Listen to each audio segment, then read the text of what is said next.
Dios no pasa por alto el pecado. Si Él quiere, manda una enfermedad. Si Él quiere, quita un trabajo. Si Él quiere, hace lo que quiere. Dios no pasa por alto el pecado. La gente que comía la cena del Señor indignamente en 1 Corintios, algunos débiles, algunos enfermos y algunos muertos. Dios no pasa por alto el pecado. Hermano, Dios no pasa por alto tu pecado. El gran problema de muchos es que si no les cae un rayo en la cabeza, creen que Dios lo pasó por alto.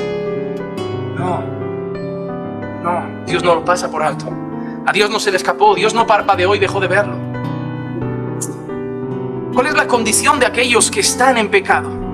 Para que entiendas lo que estoy diciendo. Mira lo que dice Juan 3:36. Mira qué interesante. El que cree en el Hijo tiene vida eterna, pero el que no obedece al Hijo no verá la vida, sino que la ira de Dios permanece sobre él. Oh, hermano, no dice que la ira de Dios viene, ¿verdad? ¿Qué palabra aparece ahí? No dice la ira de Dios viene sobre él. Aquel que no crea en Jesús, la ira de Dios vendrá sobre él. No dice eso, porque ya está. Aquel que no tiene a Cristo, la ira de Dios ya está esperándole, ya está sobre él. Las llamas del infierno ya están sobre su cabeza, y solo la salvación en Cristo puede solucionar esa situación. Hermano, yo quiero decirte algo que espero que te duela un poco. Pero si tu madre no es creyente, la ira de Dios está sobre tu madre. Si tu hijo no es creyente, la ira de Dios está sobre tu hijo. Si tu hermano no es creyente, la ira de Dios está sobre tu hermano. Dios no lo pasa por alto. El texto es claro: si no creen en Jesús, si no obedecen a Jesús, la ira de Dios está ahí, solo esperando el último día de su vida para mandarlos eternamente al infierno. Si eso no te lleva a predicarles el evangelio en vez de jugar a la videoconsola, yo no sé qué lo va a hacer, a no ser que no amemos a los nuestros y no estemos preocupados por su destino eterno, o en el fondo de nuestro corazón no creamos la Biblia, y en el fondo de nuestro corazón creamos que al final Dios hará, bueno, lo paso por alto, para el cielo. No va a ser así, hermano, no va a ser así. Aquel que no ama al Hijo, aquel que no cree en el Hijo, aquel que no obedece al Hijo, la ira de Dios está sobre él. Debemos predicar. La ira de Dios está sobre los pecadores, esperando el día final de ellos. Debemos predicar. La misma ira estaba sobre nosotros. Y si nosotros hemos ahora recibido, ya no hay ira, ahora está su bendición, ahora está su amor, su protección, su gracia, su bondad. Otros pueden recibirlo, pero ahora tienen la ira. Solo Cristo va a cambiar eso. Debemos proclamar a Cristo, hermanos. Debemos proclamar a Cristo. Lo que nos va a pasar, que nuestra mamá nos rechace, que nuestros hermanos nos rechacen, que le sienta mal a nuestro padre o a nuestro hijo, vale su alma más que el rechazo. Que se enfade. Yo quiero al menos saber que le predicamos, que Dios puede salvar su alma. Porque ¿cuál es el fin de los que viven en pecado? Si la ira de Dios está sobre ellos, mira cuál es el fin. Y quiero usar un texto distinto quizás. Salmo capítulo 7, versículos 11 y 12. Dios es juez justo y un Dios que se indigna cada día contra el impío. Oh, hermano, yo no sé si tú has leído lo mismo que yo. ¿Contra qué se indigna cada día Dios? ¿Contra qué se indigna cada día Dios? No es contra la impiedad. Porque yo veo a multitud de personas siempre diciéndole a pecadores: Dios contigo no tiene un problema, lo tiene con tu pecado. No, lo tiene con el pecador. El que va a ir al infierno no es el adulterio, es el adúltero. El que va a ir al infierno no es la mentira, es el mentiroso. El que va a ir al infierno no es la incredulidad, es el incrédulo. Mira lo que dice el salmista: Dios es justo, y como es justo, cada día está indignado con el impío. Cada día está indignado con el impío. Aquel que se constituye amigo del mundo es enemigo de Dios. Son enemigos de Dios. Y mira lo que dice ahora: y si el impío no se arrepiente, esta expresión es dura, él afilará su espada. Tensado y preparado está su arco. Es un lenguaje de batalla.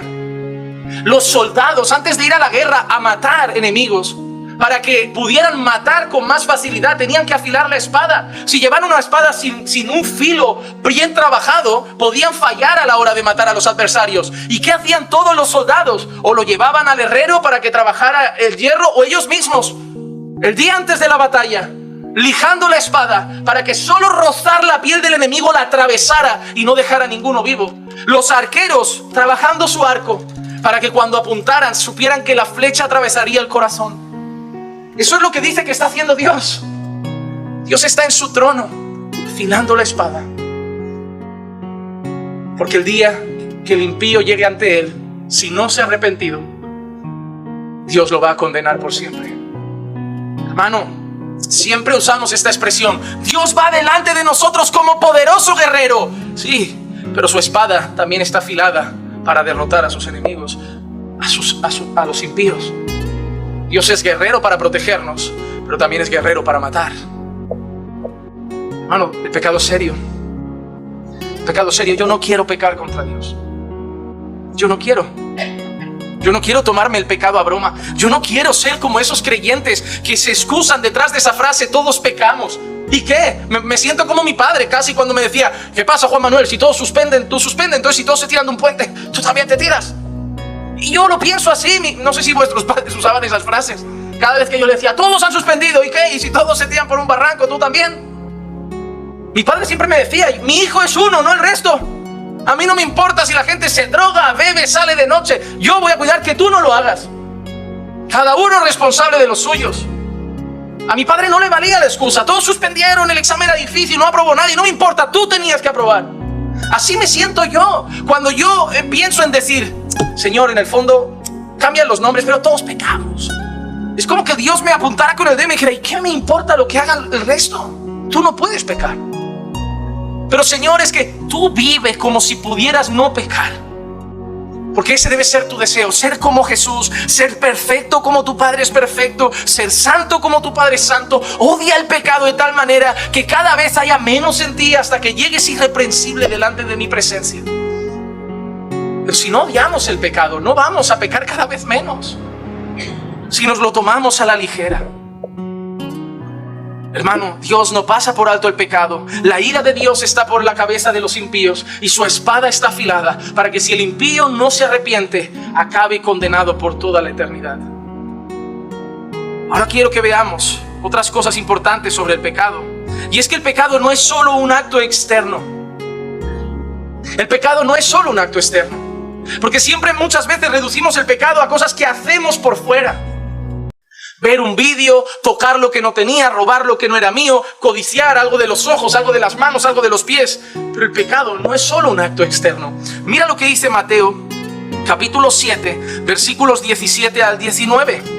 Así, todo árbol bueno da frutos buenos, pero el árbol malo da frutos malos. Un árbol bueno no puede producir frutos malos, ni un árbol malo producir frutos buenos. Todo árbol que no da buen fruto es cortado y echado al fuego. En Mateo 12, 33 leemos lo mismo: o haced bueno el árbol y bueno su fruto, o haced malo el árbol y malo su fruto, porque por el fruto se conoce el árbol. Nosotros pensamos que el pecado es algo que está fuera, algo que hemos hecho por fuera, pero eso solo es el fruto que está diciendo lo que hay en nuestra raíz. Si yo estoy viendo vídeos inmorales, haciendo cosas con mi cuerpo que no debo, teniendo relaciones externamente con mujeres fuera del matrimonio, cosas ilícitas, el problema de esos actos es que solo muestran la manzana. La raíz está aquí, ahí está la inmoralidad. Lo de fuera es el fruto. El problema está en el corazón. El problema está en el corazón.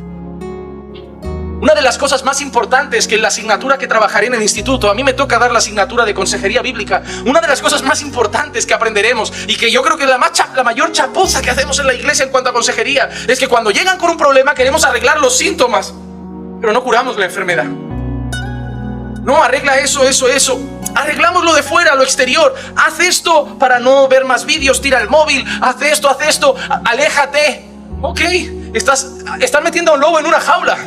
Pero hay que apuntar al corazón para que el lobo deje de gruñir. El problema está dentro. A la que le abras la verja otra vez, vuelve a hacer lo mismo. Hay gente que solo cura lo de fuera, pone muros. Hermano, tarde o temprano saltarán el muro. Tarde o temprano habrá una brecha. Hay que apuntar al corazón para que aunque no haya muros, no lo hagan.